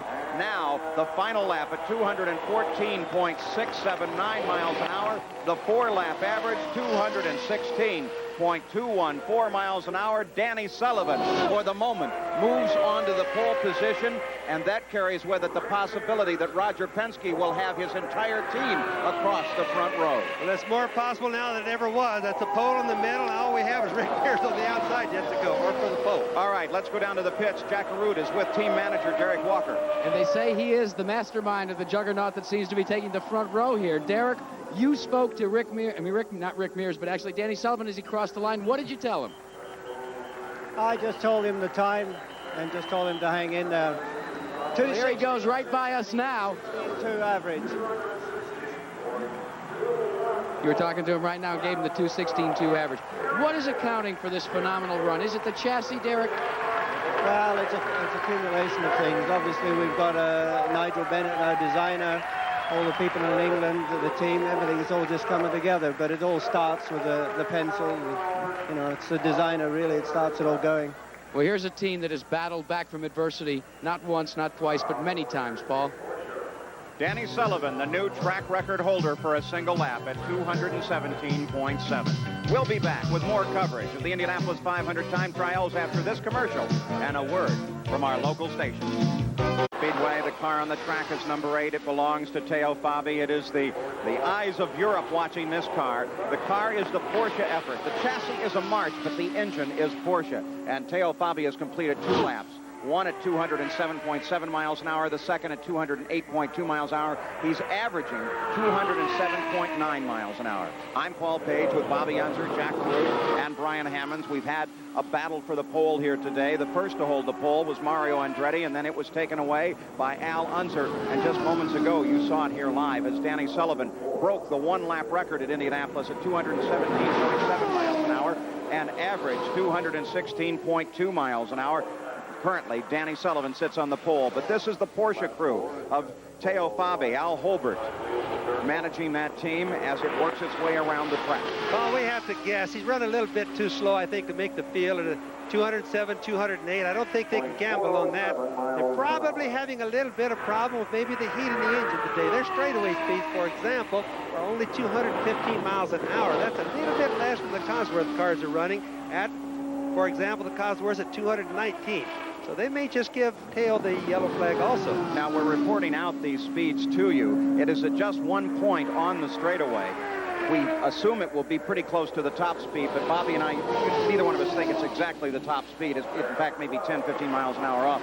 But it's always in the same place, so it's valid for comparison. Teo Bobby completes the run. The last lap at 205.667 miles an hour. The third lap at 207.4. He really was all over the chart on the speeds, averaging 207.244 miles an hour. So at 207 miles an hour, Teo Fabi is in the Indianapolis 500-mile race field. And one of his predictions the other day has not come true. I asked him, what would be the slowest speed in the field? And he said, us. Well, he's not the slowest in the field. At the moment, that is Scott Atchison at 205.1.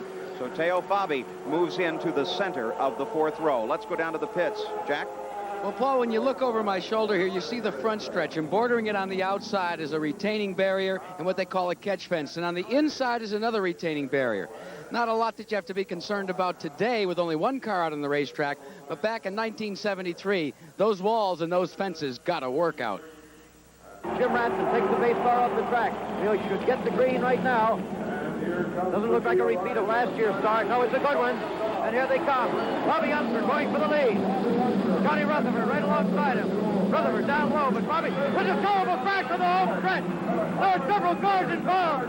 We can't see the numbers, but it's been a bad crash on the start. It was in the middle of the field somewhere. Terrible thing. Explosion.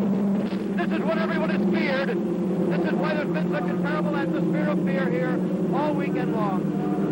It's a shame there's the driver waving. He might be on fire, that man, the way he was waving. You can't see an alcohol fire. Those explosions are not cars. Those are the bombs overhead that are normally set off during the start of the race.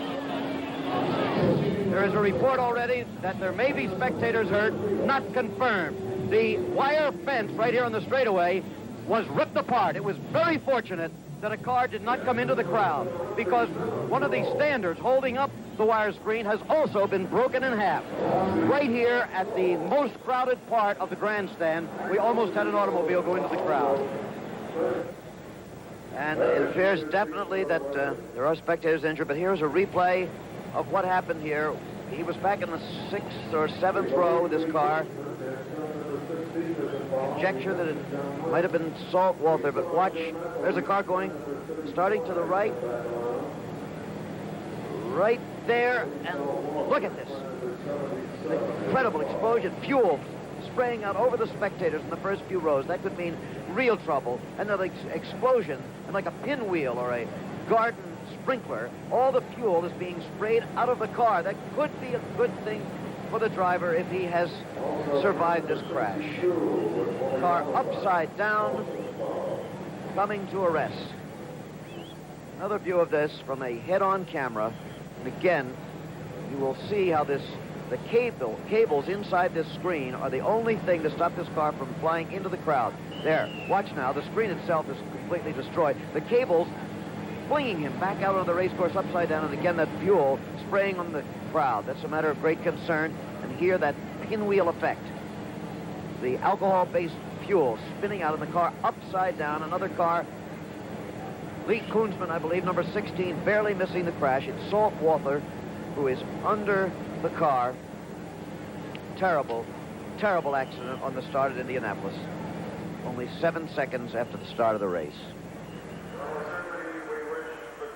Of course, since that time in 1973, the Speedway constantly works on safety, and it is one of the safest tracks in the world, without question, especially considering the incredible speeds that they run here. Out with a qualification attempt now, a rookie, looking for his first time in the 500, but a very familiar name. This is John Andretti.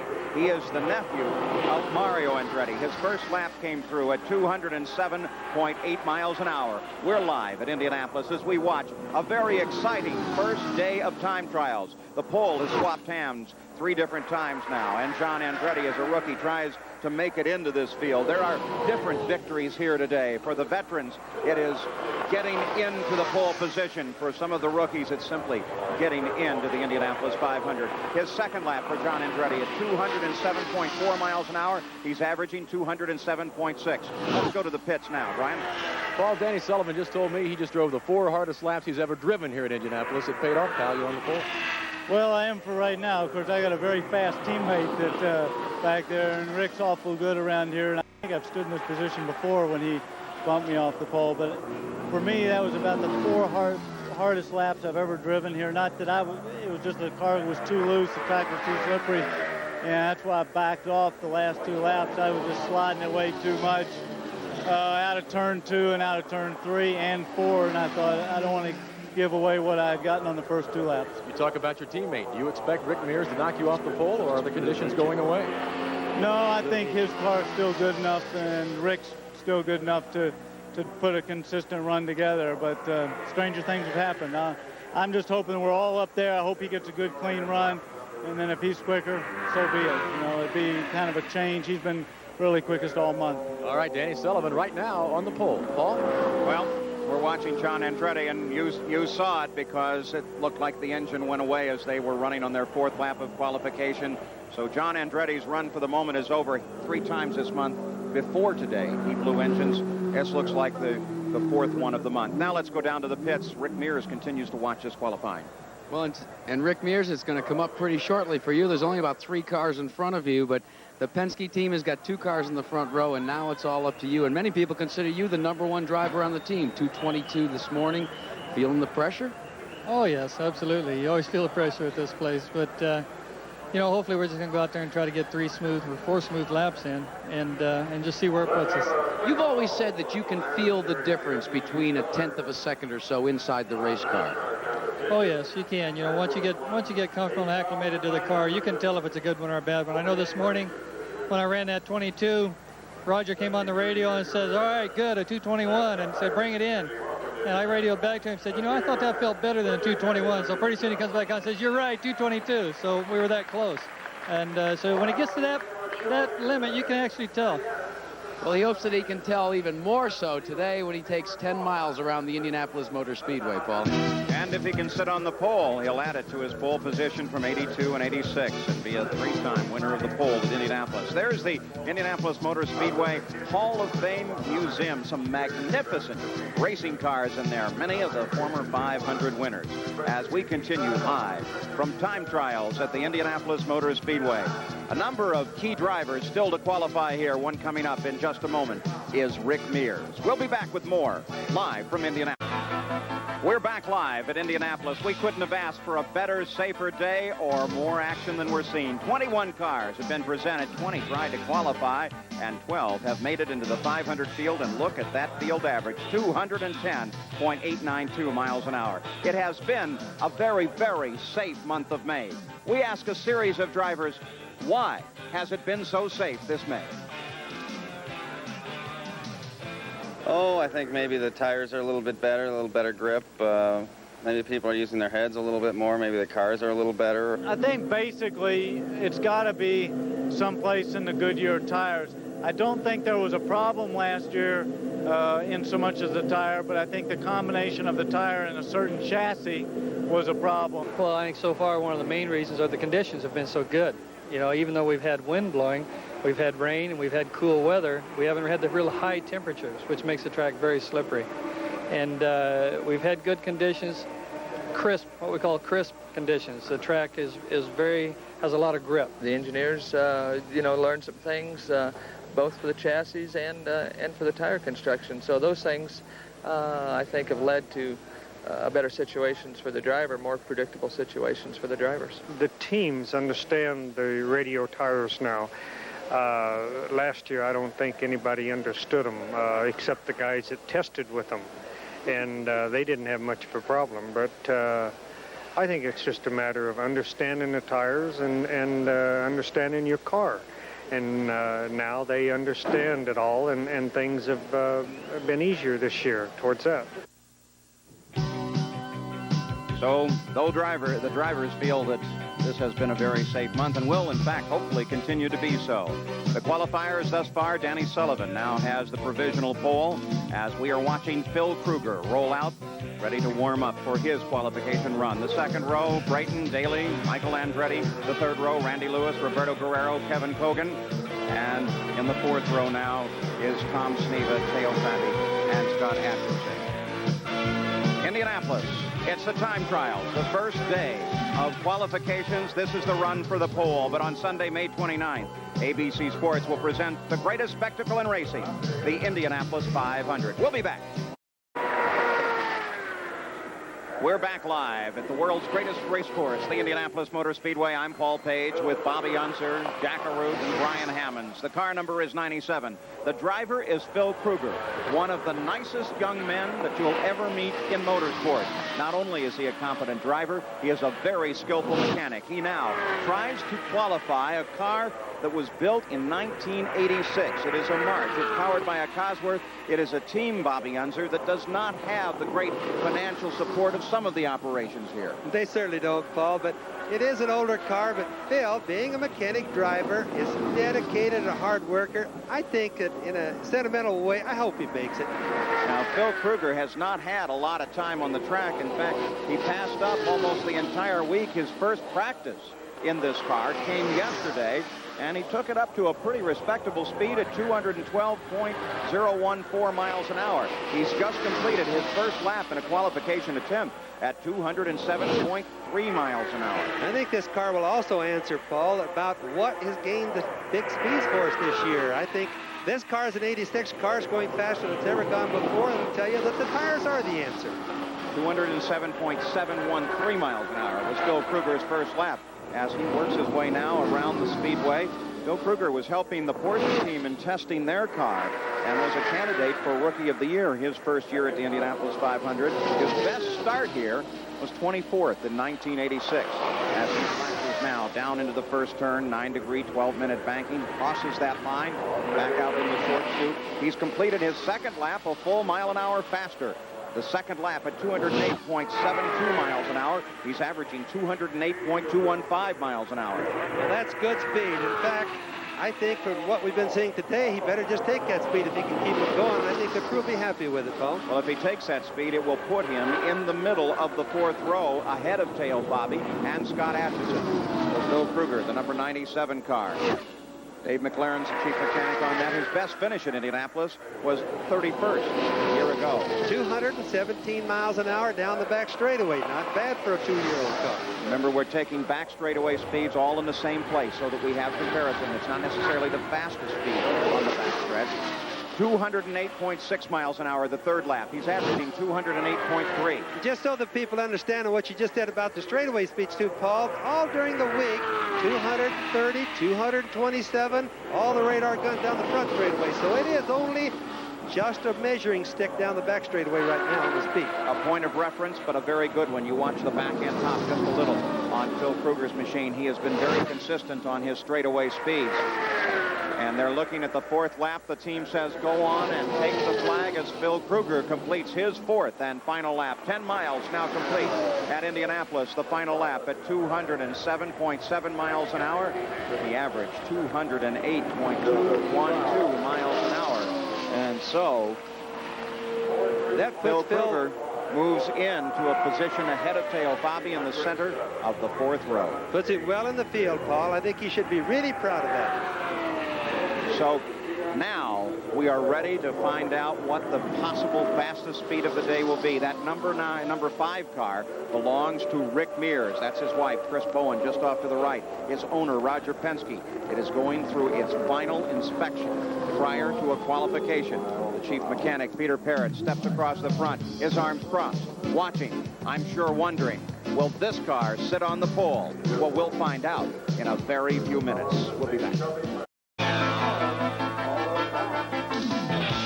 This ABC Sports exclusive, the Indianapolis 500 time trials, have been brought to you by Miller High Life. Brewed to be smooth, never bitter. Takes time to make, time to enjoy. By AC Delco, automotive parts that don't just fit, they match. By Goodyear Eagle Tire. Goodyear, because there really is a difference. And by Quaker State Motor Oil, the big Q stands for quality. Always has, always will. Magnificent crowd here at the Indianapolis Motor Speedway to enjoy the run for the pole. The first of 4 days of time trials. We've seen 22 cars presented at the line. 21 have attempted to qualify, and so far we have 13 qualifying positions field. That means that we're now into the 5th row Currently, the pole sitter is Danny Sullivan. Alongside him is Al Unser. Now, the question is, will the car we're watching, which belongs to Rick Mears, will it move into the outside of this front row, displacing Mario Andretti to the second row? There is the front row. Sullivan, Unser, Andretti. The second row, Scott Brayton, Derek Daly, Michael Andretti. The third row, Randy Lewis, Roberto Guerrero, Kevin Kogan. And the fourth row now consists of Tom Sneva, Phil Kruger, Teo Fabi, and Scott Atchison is at the moment the lone occupant in the fifth row with the slowest speed in the field at 205 miles an hour. Everybody's enjoying this race except for this lad who's taking a nap at the Indianapolis Motor Speedway. Some beautiful ladies, they're enjoying the race day as well here in time trials at Indianapolis. Look at that magnificent crowd that we're seeing here at the Indianapolis Motor Speedway. Coming up next, of course, it will be the GTE Byron Nelson Golf Classic coming up from Irving, Texas in just a few minutes. But this is the moment we're watching right now. Rick Mears, look how happy he looks. He seems very pleased with himself, very confident, which is what he has been most of the month of May. Well, he certainly has, Paul, and if everything goes well, and it should go well, Rick should easily be able to take the pole, and it's just a question about how fast will it be in everybody's mind. All right, what is Roger Penske, the team owner, thinking? Let's go to the pits and find out. Roger, you've talked to Danny Sullivan, who just put his car on the pole. Have the conditions changed a lot? Can Rick do it? Well, I think the track obviously is warmer, but the car seemed to be consistent. He said he was a little bit loose off a two, but we had made a change in the size of the right side tire before we went out a little more stagger. But it was a good, clean run, and we were going to pull out with Rick, but I think that we better not take a chance. We ran very quick yesterday with Rick's car at about 3 o'clock. It was 81 degrees, and I think there's very little wind right now. So the best thing for us to do is just have a good, clean run. Have you changed anything on the car after talking to Danny? Well, I think Rick made that change after this morning, knowing it was going to get warmer. So we did little things. You don't make a big change. If you do, you get yourself in trouble. All right, Roger Penske trying to put another car in the front row here at Indianapolis. Paul? Well, Brian Hammonds, you couldn't ask for better drama. Danny Sullivan, Al Unser, Michael and Mario Andretti have qualified. Kevin Kogan is in this field. Tom Sneva, Teo Fabi with that Porsche-powered machine. But everyone waits for this man. Certainly the man of the moment, Rick Mears. He has been the fastest throughout the practice. He has waited until the middle of the afternoon. 222.8 miles an hour is his fastest practice speed, and that turned here this morning. Well, we're obviously just a few moments away as Rick Mears puts on his earphones and gets ready to climb into the car. It is probably now 2 minutes until Rick Mears will roll away in that machine and go for his qualification run. Of course, at this point, it's all up to Rick. He can take his time. He's very, very quick, and he knows it. He's one of the best qualifiers that we have today. He and Mario are probably two of the best. But don't ever let him fool you. He's not really as relaxed as it looks like on camera. Rick Mears pulls down the fire protection around the edge of his helmet. He's already put the earphones for his two-way radio, so he will be able to talk to Roger Penske and the other members of the crew as he works his way around the track. But there's very little they can tell him other than go fast or go faster. They'll clock him in turn 4, same place they clock the others, and they'll probably give it to him in just big figures. And hopefully for Rick, it'll be large numbers. And for us, I know we're all waiting anxiously to see, is he really going to get that 220 or above, Paul? Peter Parrott and the crew have tuned this Penske creation to perfection as they strap him in now. Rick Russell leaning over Rick Mears. There's a ceremony about this. It is always the same man that snaps the belt. Each of the crew members here at Indianapolis have a little tradition. They may glance at the driver, a thumbs up, a wave, but it's very important to each of them. They don't try to put a lot of pressure on the driver. They try to make it seem like it's just another day in practice, and it's really important. There's so much pressure on the qualifications day. I guess no matter how long people talk about it, it will never be able to be explained on why it's so important to go fast qualification day or sit on the pole. Well, one reason is that the most races, 12, have been won from the pole position. That certainly is important. Rick Mears sits calmly, quietly in the car. Now, Rick Mears can calm himself so much that he is capable of falling asleep on the grid. He has actually done that. Of course, the Penske team hopefully about to enjoy a good moment. have had bad moments here at the Indianapolis Motor Speedway. Let's go back to 1982 when Rick Mears made a 1 race. Well, we got a fire there. You can't see it, but it's an outlaw fire. Look at people fleeing in every direction. It's Rick Mears trying to get out of his car. He just came into the pits. This could be very bad. You can't see it, but it's there. See him waving his hand. There's Mears. He's got the flame-proof driving suit on. There's a mechanic who's really on fire. Rick Mears is on fire himself. He's caught fire. He's from the car, and he's still not getting that man. The mechanic's still on fire. You cannot see the flame. It's an alcohol fire. Look at those tanks right there contain fuel, too. This is a very dangerous situation. They seem to be getting it under control now. Father Mears there. His father there. The mechanic is obviously burned. He knows he's burned. My, Jim, this could have been a tragedy because there's all that fuel there. The equipment is here. The fire extinguishers are here to put it out. They're really playing a lot on it here. Well, the other mechanic seems okay for the moment. Well, don't know about those burns, though, at this point. Well, you know, nobody recognizes how heavy a burn is until sometimes too late. But Rick Mears was undoubtedly better equipped for it. His wife There's is his wife, yeah. She's worried, obviously. The biggest risk here, of course, is inhalation. That's his father there, looking over him there. Inhalation. And here's Tom Sneva still trying to get out the pits during all of that drama. Now we're back into the Rick Mears pit. The biggest risk there is inhalation of flame or heat or toxics where you can severely burn your lungs. Now, he was lucky. He had his helmet on, Jim.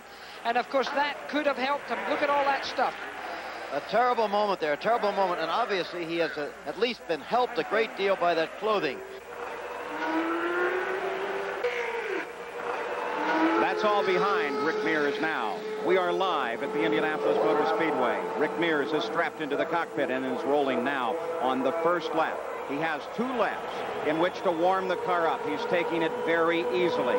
Now, Rick Mears has won 2 500s, looking for his 3rd pole position. His wife, Chris Mears, is in the pits watching. Brian Hammond.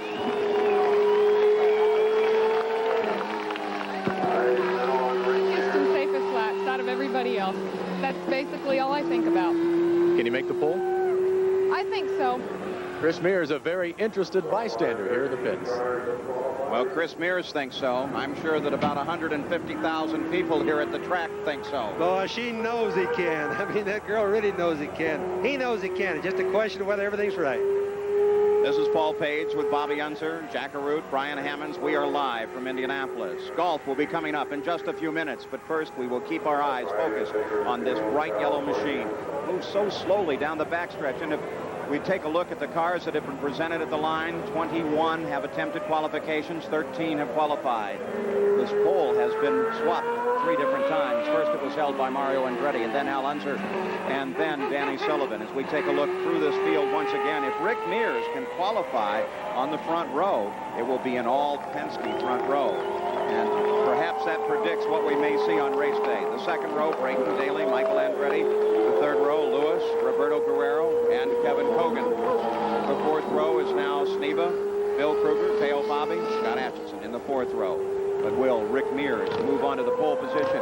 Will he break his 4-lap average of 216.8 miles an hour? Or perhaps he will break Danny Sullivan's brand new 1-lap record of 217.7 miles an hour. In just a few moments, we will know the answers to all of those questions and more. Now remember, we heard a little bit earlier that Rick had possibly talked to Danny and to Al and maybe changed the stagger on the rear tires from Roger Penske, Paul. It's going to be interesting. Let's watch that and see if it changes the handling on his car.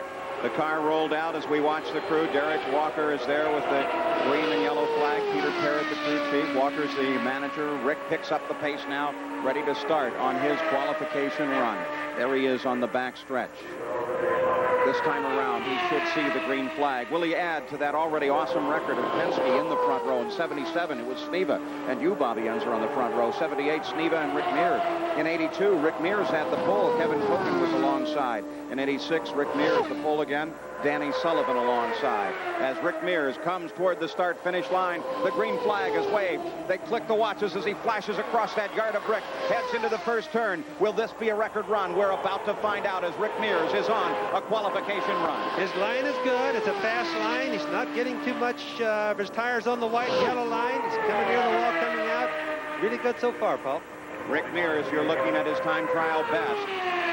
216.828 miles an hour, the 4-lap record here at the Indianapolis Motor Speedway. Many of those people here in the stands today feel that it is about to fall, as well as perhaps Danny Sullivan's one-lap record. By comparison, Rick Mears down the backstretch in our second position at 227 miles an hour across the line. Roger Penske, Chris Mears, they look happy with what they've seen on their stopwatches. 220.453 miles an hour. Rick Mears has broken Danny Sullivan's record that was set just a little over 1 hour ago. Fabulous, Paul, and yet his line looks like it's pretty conservative. He's not wiggling, he's not sliding. He's in the right place on the racetrack. Looks like he can do that all day, doesn't he? In racing, fast is smooth, and Rick Mears looks very smooth. There's no question. He is very fast. We might be able from time to time to listen in to his team manager, Derek Walker, as he stands on the straightaway. Again, they're reporting the speed out good. Look at Roger Penske. He's proud of that one as he passes the watch around. 219.887 miles an hour. 877 miles an hour. 219.877. Rick Mears is averaging 220.165. This is what the crowd has come to see, Paul. They're standing up all around the racetrack. They want to see that 220 mile an hour. They want to see new records, and that's exactly what Rick is doing. Rick Mears on the third of 4 laps. Are we going to see an all Penske front row at the Indianapolis Motor Speedway? His speed on the backstretch remains consistent at 227 miles an hour. His average is right now 220.165 as he comes down the main stretch again. Roger Penske looks up, watches his car enter into the first turn. 218. That was what you saw in Penske's face. The speed has come off just a bit, but still it is incredibly fast. 218.781 miles an hour. Rick Mears averages 219.7. He's on the final lap. And he still looks smooth. I don't think there's any danger. He is slowing down a little bit. Remember, though, that's really fast. He could slow down a little bit without looking too bad. Rick Mears is about to shatter his own 4-lap record if only he can hold on for this final lap. His straightaway speed has fallen off to 226 on the backstretch, but here he comes. Rick Mears takes that checkered flag. They accept the run. And Rick Mears, look at them. They're happy. They're celebrating already. Rick Mears has completed his qualifying run the last lap at 217.702 miles an hour. The 4-lap average, a new track record. 219.198 miles an hour. Absolutely fabulous, Paul. This is exactly what everybody came to see. Roger Penske is happy. The crew is happy. I can look down there now and see him jumping every place.